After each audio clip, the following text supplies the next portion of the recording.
Analysis of variance, ANOVA, and goodness of fit expands regression analysis by introducing statistical methods used to evaluate how well regression models explain observed data.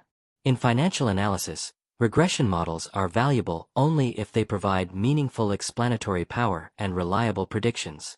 This topic focuses on measuring the effectiveness of regression models through goodness of fit statistics and ANOVA techniques.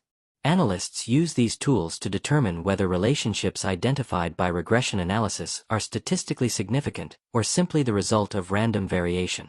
The topic emphasizes that evaluating model quality is essential for making reliable investment decisions, forecasting economic trends, and conducting empirical financial research. The topic begins by explaining the concept of total variation in a dependent variable. Regression analysis attempts to explain this variation using an independent variable, while unexplained variation remains in the residual errors. ANOVA separates total variation into explained variation and unexplained variation. Explained variation reflects the portion accounted for by the regression model, whereas unexplained variation represents random error or factors not captured by the model. The topic demonstrates that evaluating the relative size of explained versus unexplained variation allows analysts to assess how effectively the regression model captures the underlying relationship between variables. A central concept introduced in the topic is the coefficient of determination, commonly called R-squared. R-squared measures the proportion of total variation in the dependent variable explained by the regression model. Values range from 0 to 1, with higher values indicating greater explanatory power. For example, an R-squared of 0.80 means that 80% of the variation in the dependent variable is explained by the independent variable. The topic emphasizes that while higher R-squared values generally indicate stronger model fit, they do not guarantee causation or predictive accuracy. Analysts must combine statistical interpretation with economic and financial reasoning when evaluating regression results. The topic also explains the ANOVA table and the F-test used to evaluate overall model significance. The F-statistic compares explained variation relative to unexplained variation and tests whether the regression model provides meaningful explanatory power.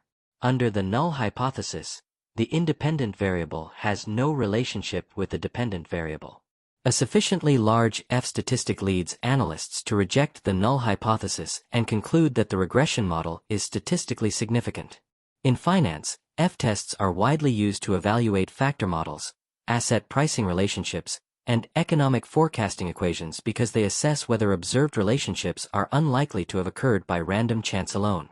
Another important concept covered in the topic is the standard error of estimate, which measures the typical size of residual errors around the regression line. Smaller standard errors indicate that observed values are clustered more closely around predicted values, suggesting better predictive accuracy. The topic explains that standard error provides insight into the reliability of regression forecasts and helps analysts evaluate the precision of estimated relationships. In investment analysis, lower prediction errors improve confidence in forecasting models used for portfolio management, valuation, and economic analysis. Analysts therefore rely on standard error alongside R-squared and F-tests when evaluating regression quality. The key concepts from topic establish essential tools for assessing regression model performance in financial analysis. ANOVA techniques, R-squared measures, F-tests, and standard error calculations help analysts determine whether regression relationships are statistically meaningful and practically useful. These methods ensure that financial models are evaluated rigorously before being applied to investment decisions or forecasting applications. The topic reinforces the importance of balancing statistical significance with economic interpretation when analyzing empirical relationships. Mastery of goodness of fit analysis enables investment professionals to construct more reliable models, interpret regression results more effectively, and improve the quality of quantitative financial research and decision-making.